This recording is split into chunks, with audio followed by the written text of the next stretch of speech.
Merci Jean-François, on est de retour dans la zone Country Rock et j'ai le plaisir d'avoir avec moi Pierre-Paul Bézile-Lacasse de Lacasse et Associés. Et encore une fois, on va se faire plaisir, on va parler finances, on va parler de différents trucs qui vont vous permettre de peut-être améliorer vos conditions de vie. Bonjour Pierre-Paul. Bonjour Denis. Pierre-Paul, aujourd'hui, on va parler de finances encore, mais on va y aller du côté préventif, parce que, à quelque part, c'est beau à un moment donné d'avoir une bouée de sauvetage, venir se donner une chance de pouvoir s'en sortir et se donner des outils pour ça. Et pour ça, il y a une façon de faire, n'est-ce pas?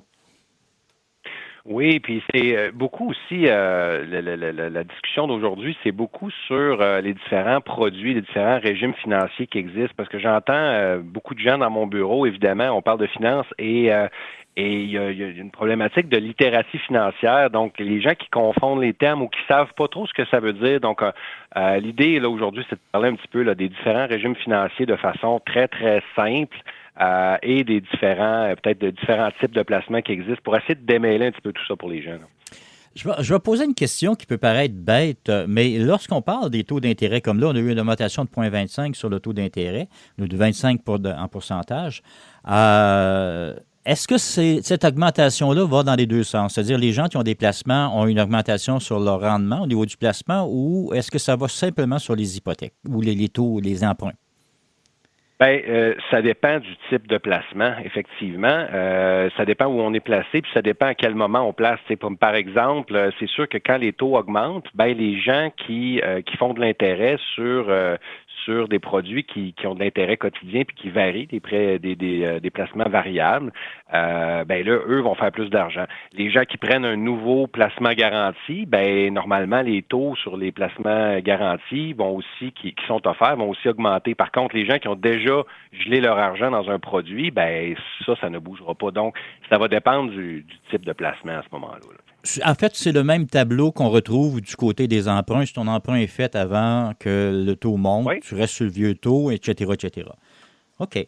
Oui, puis il y a plein d'autres corrélations, puis c'est des choses assez complexes, mais oui, c'est des choses qui peuvent avoir ensemble. Puis tu sais, pour comprendre bien ces enjeux-là dans notre vie personnelle, tu sais, pour vraiment maîtriser un peu plus, puis là aujourd'hui on va en parler, mais on n'en parlera pas assez en profondeur pour que les gens maîtrisent tous ces éléments-là. Moi, j'encourage fortement les gens à avoir un conseiller financier, puis là, je parle même pas de moi, parce que moi, je suis un conseiller en redressement financier, puis on s'occupe, nous, dans le bout de quand ça va mal ou qu'on veut prévenir là.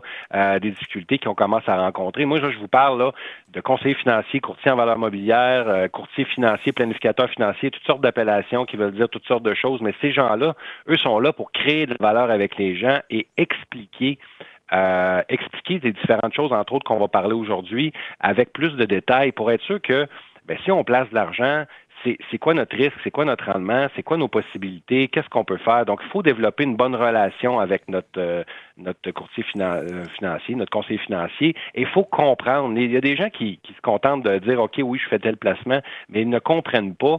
Donc, quand il y a des baisses, ils paniquent. Et c'est là que, présentement, les gens, avec la fluctuation des marchés financiers, les gens retirent leur argent, soit en argent ou soit vont le mettre dans des CPG.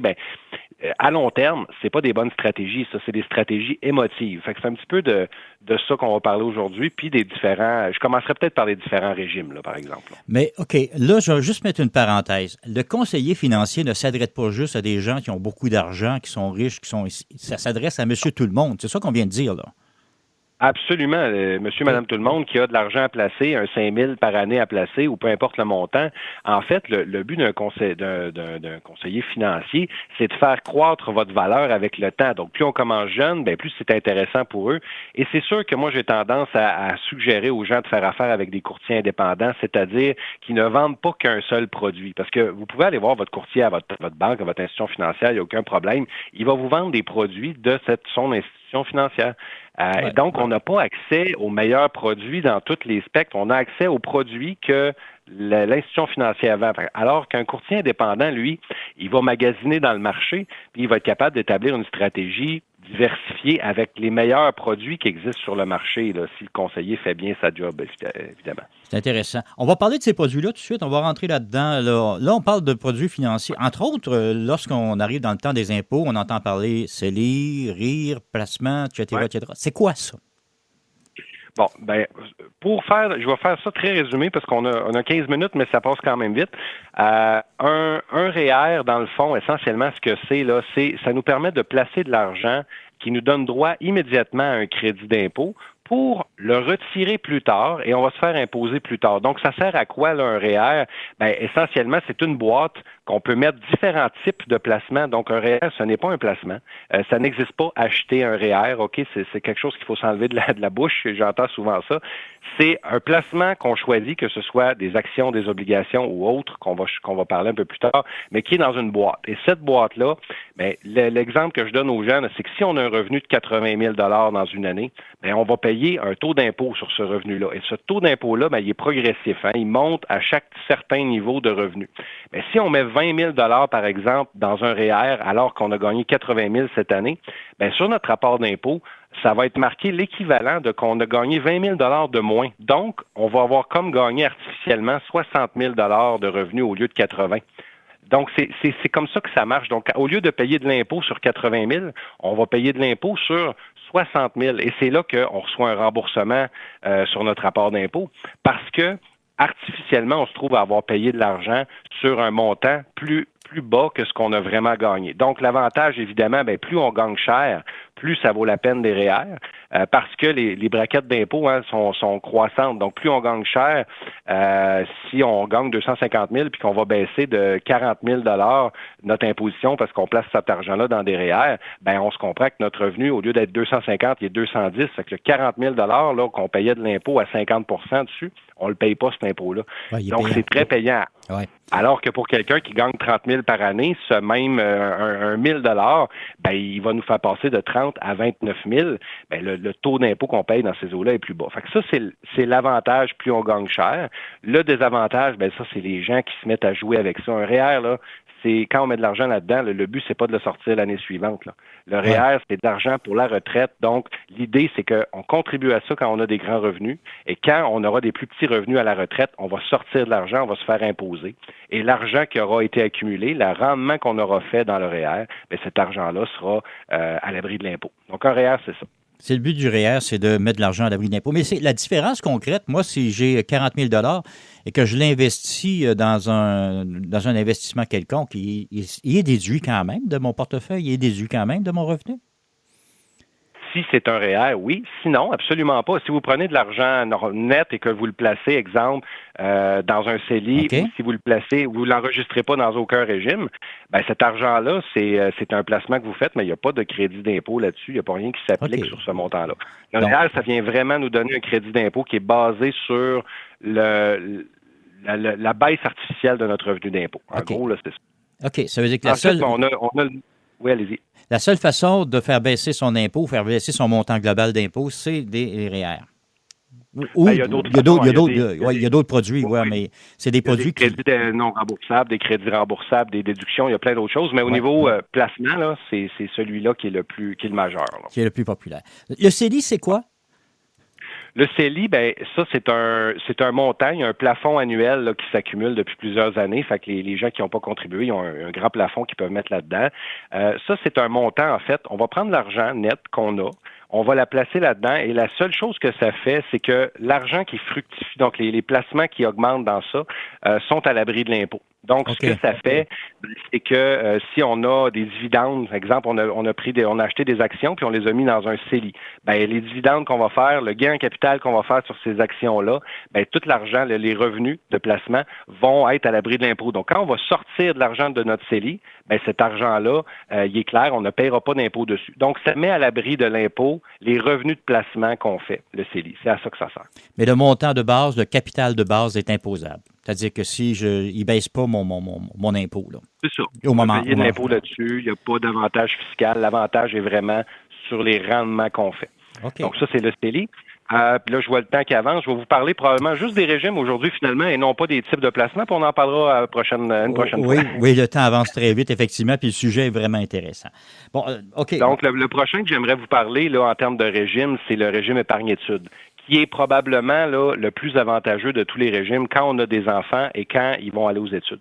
Parce que l'idée du régime épargne-études, c'est on peut mettre jusqu'à 2 500 $ par année par enfant et on va recevoir une subvention qui va totaliser 750 $ si on va tout chercher ce qu'il faut dans les bons produits.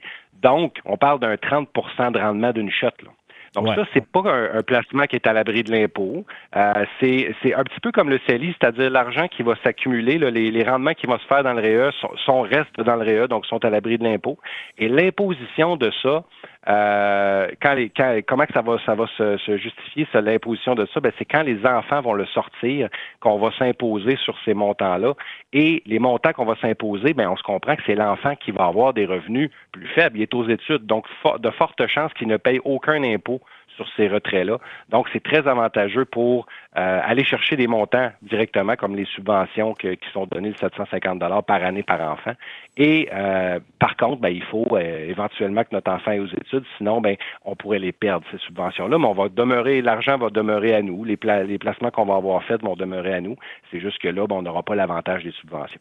Question. Pour des parents, c'est évident. Pour des grands-parents, est-ce qu'on a le même système pour nos petits-enfants? Ben, souvent, ce que je vais suggérer, moi, puis là encore là, je vais référer les gens à un planificateur financier, mais ce que je vais suggérer, moi, c'est que les gens le mettent tu sais, le grand-parent peut prêter de l'argent et le mettre au nom du parent. OK. Pour toutes sortes de raisons, c'est sûr que il y a des raisons, moi, de mon bord d'insolvabilité qu'on regarde. On s'assure que le régime épargne-études est fait au nom d'un adulte qui a de l'argent, donc qui est très solvable et qui n'aura pas de problème financier parce que dans un contexte de difficulté financière, c'est un placement saisissable. Hein? Fait que on veut s'assurer que si on a à le mettre au nom de quelqu'un, parce on peut pas juste le mettre au nom de l'enfant, ben on met ça au nom de quelqu'un qui est solvable. Là. C'est très important. Là. OK. Et peut-être pour conclure, parce qu'effectivement, on n'aura pas le temps de parler des types de placements, mais c'est très, très important dans le contexte qu'on est là. Surtout, là, on voit beaucoup les gens malheureusement gèrent leurs finances avec les émotions et ont tendance actuellement à sortir de toute la bourse et tout ça, des domaines financiers. Mais le problème de sortir du marché actuellement, où c'est les gens qui ont sorti là un an, quand il y a eu la guerre en Ukraine ou le COVID ou peu importe, ben c'est que quand il y a une hausse, on n'en profite pas. Fait qu'il faut être très résilient très patient, très résilient. L'exemple que je donne toujours, moi, quand j'avais 18 ans, là, j'ai placé 10 000 $. Mon père a mis 10 000 $ avec moi. Fait qu'on parlait de 20 000 $. Moi, j'avais eu de l'argent suite en travaillant pendant mes études.